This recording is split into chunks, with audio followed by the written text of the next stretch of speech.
Good morning बच्चों आज मैं आपको हिंदी व्याकरण से पाठ 1 भाषा, लिपि और व्याकरण पढ़ाऊंगी। तो चलिए सबसे पहले हम भाषा के बारे में जान लेते हैं। भाषा क्या है?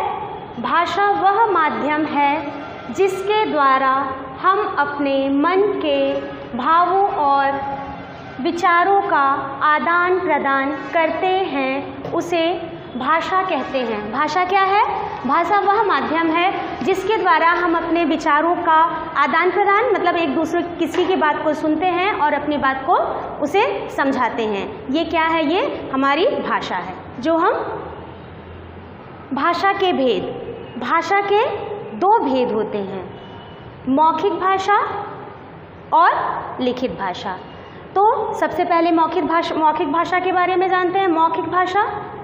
मौखिक भाषा किसे कहते हैं? जब हम मुख से बोलकर और कानों से सुनकर अपने भावों और विचारों का आदान प्रदान करते हैं तो उसे मौखिक भाषा कहते हैं। मौखिक भाषा क्या है? मौखिक भाषा जो हम मुंह से बोलते हैं उसे मौखिक भाषा कहते हैं।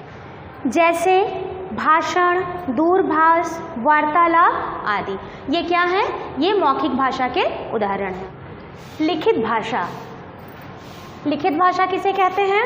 जब हम अपने मन के भावों और विचारों को लिखकर अथवा पढ़कर प्रकट करते हैं, उसे लिखित भाषा कहते हैं। लिखित भाषा क्या होता है? मौखिक भाषा हम बोलकर और सुनकर प्रकट करते हैं। लिखित भाषा में लिखकर और जब हम पढ़कर बात को समझते अथवा समझाते हैं तो उसे हम लिखित भाषा कहते हैं। उदाहरण: समाचार पत्र, पत्रिका, पुस्तक आदि। बच्चों, अब हम लोग भारत में मान्यता प्राप्त भाषाओं के बारे में जानेंगे। तो सबसे पहले हिंदी के बारे में जानते हैं। हिंदी को सन 1949 में राजभाषा का दर्जा प्राप्त हुआ। 14 सितंबर को इसको राजभाषा का दर्जा प्राप्त हुआ था और प्रत्येक 14 सितंबर को हम किस दिवस के रूप में मनाते हैं? हिंदी दिवस के रूप में मनाते हैं। अन्य भाषाएं भी हैं जिन्हें भारतीय संविधान में मान्यता प्राप्त है। तो भारतीय संविधान में कुल कितनी भाषाओं को मान्यता प्राप्त है? कुल 22 भाषाओं को मान्यता प्राप्त है। एक बार हम उन भाषाओं को यहाँ पर देख लेते हैं, किन किन भाषाओं को मान्यता प्राप्त है।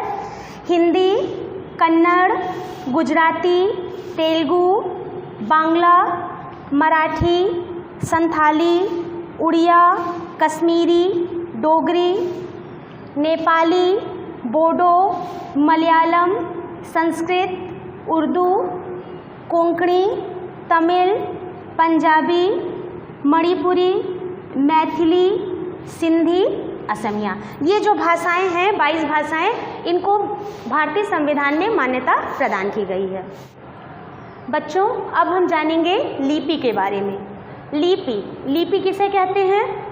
भाषा के लिखने के ढंग या तरीके को लिपि कहते हैं। लिपि किसे कहते हैं? भाषा हमने बोलना सीखा तो उसको लिखने के ज्ञान के लिए हमें लिपि को जानना आवश्यक होगा। तो लिपि क्या करती है? लिपि भाषा को किस ढंग से लिखा जाएगा उसका ज्ञान हमें कराती है। प्रत्येक भाषा की अपनी अपनी लिपियाँ होती हैं। जैसे यहाँ पर कुछ उदाहरण मैंने दिया है, देखिए। भाषा लिपि, हिंदी की लिपि है देवनागरी। हिंदी किस लिपि में लिखी जाती है? देवनागरी लिपि में। पंजाबी की गुरुमुखी, अंग्रेजी की रोमन, उर्दू की फारसी। चलिए अब हम जानते हैं उपभाषा और बोली के बारे में। तो सबसे पहले उपभाषा किसे कहते हैं? जब बोली में साहित्य की रचना की जाती है उसे उपभाषा कहते हैं। इसका विस्तार बोली से अधिक होता है। उपभाषा किसे कहते हैं? उपभाषा जो होता है उसका विस्तार भाषा से कम होता है और बोली से अधिक होता है। तो जब बोली में साहित्य की रचना, मतलब कहानी, कविताओं आदि की रचना कर दी जाती है तो वो बोली ना होकर उपभाषा कहलाती है। बच्चों लिपि के बाद अब हम जानेंगे, कट करिए,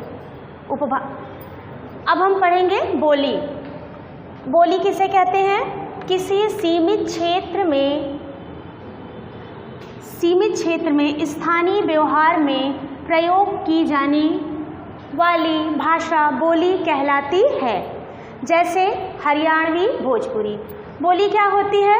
बोली का क्षेत्र जो होता है बहुत सीमित होता है, ये थोड़ी थोड़ी दूर पर ये इसका रूप बदल जाता है। बोली का क्षेत्र उपभाषा से भी कम होता है। अब हम व्याकरण के बारे में जानेंगे। व्याकरण किसे कहते हैं?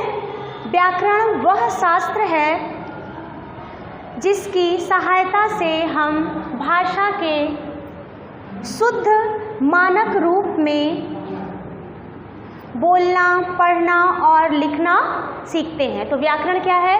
व्याकरण वह माध्यम है जो हमें भाषा के शुद्ध रूप से बोलना, शुद्ध रूप से पढ़ना और शुद्ध रूप से लिखना सिखाता है, उसे ही हम व्याकरण कहते हैं। व्याकरण के भेद, व्याकरण के 4 भेद बताए गए हैं: वर्ण व्यवस्था, शब्द व्यवस्था, पद व्यवस्था और वाक्य व्यवस्था।